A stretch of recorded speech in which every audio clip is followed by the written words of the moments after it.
Reconstruire les régions en crise au Cameroun, le gouvernement est décidé à aller jusqu'au bout. Le plan de reconstruction du nord-ouest, sud-ouest et de l'extrême nord a fait l'objet de vifs échanges à l'Assemblée nationale dans une plénière spéciale. Sur le grill, le ministre Paul Tasson. La reconstruction n'est qu'un chemin de la paix. Nous avons été obligés, nous nous sommes retrouvés dans une situation compliquée où on s'est mis à nous former nous-mêmes sur comment apporter des solutions à des conflits violents. Donc le pays fait face depuis 7 ans pour l'extrême nord et 4-5 ans pour le nord-ouest et le sud-ouest. Après une présentation de plus de 2 heures de ce plan présidentiel de 1800 milliards de francs CFA qui peine à mobiliser les fonds, 57 députés sont montés au créneau pour dénoncer une reconstruction précipitée, des projets immatures et la corruption qui plombe sa mise en œuvre et qui fait perdre des milliards aux contribuables. Je voudrais déjà relever, Monsieur le Président, et regretter l'absence du Premier ministre qui, ma foi, représente le gouvernement devant le Parlement. Êtes-vous sûr que les chiffres que vous avez avancés sur les dites réalisations correspondent à la réalité? Est-ce que la guerre est ennemie? Pour parler de reconstruction, quoi.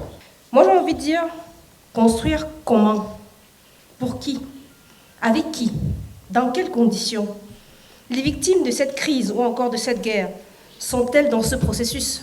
Nous devons donc admettre que nous n'avons pas su, de manière collective, sauver la paix au nord-ouest et au sud-ouest.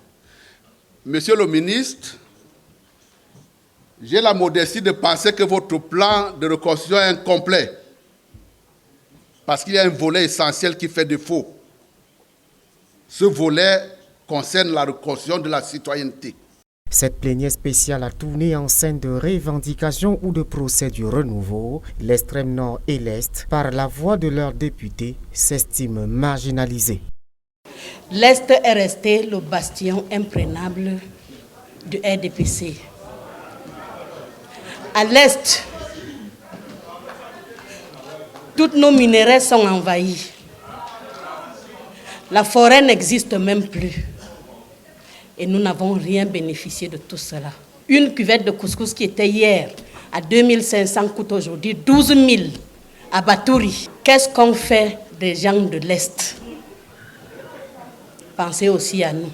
Vous tous, vous les membres du gouvernement, vous connaissez. Mais l'extrême nord est toujours négligé. Au lieu que les membres du gouvernement l'accompagnent et lui disent la vérité, on veut lui couper son bras droit. Il va travailler comment? Parce que les 3 régions, l'extrême nord, le nord, Adamawa, ont apporté 49% de pourcentage au chef de l'État. Mais ils n'ont pas de route. À la fin des discussions, l'Assemblée nationale a formulé des recommandations en 20 points sur le plan politique en rendant opérationnels les organes du statut spécial, maximiser la communication sur ce plan, mais aussi revisiter la stratégie de financement de ce projet.